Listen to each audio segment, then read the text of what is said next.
Lanu kiti lahung kisim do dani iti ni gelam uma Chike geldan en valo le se hi khan to machal no han lang mi mo hi ni la ha cheng jong le amang thelo za la nam khe na a hi na ding le a kisim na ding banga kisim ho hoi na hi bang chul lo tho bang ge gelen sima bang chun numai khat hong pe na pa na anam pon to ke tu lo ho wa hi hoi le jong le bonga kilo ne thelo ta bang dan ka gele ole dina sa la hai na saidan jo hile nunga khale lampun angai lut chu lopi na sadan cho na hinge ko hi la anam za cha ma ki za hi bangin nunga khat jong chun anam pun hoi ta hung ki za ma hele za dang jong ngai sang ji ni ale dina sa lam ken jong di ka sawa zingi chuti jo hile Glenna Thangpu ina sa Amit le Rebecca ina tho simple Lanu kiti chu ve hi ti o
Hãy subscribe cho kênh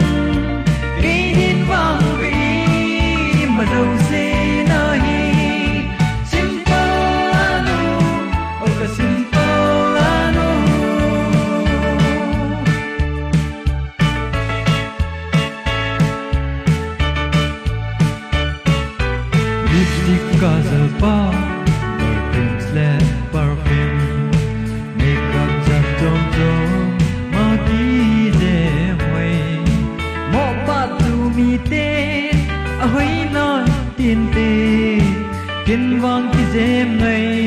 lỡ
lăng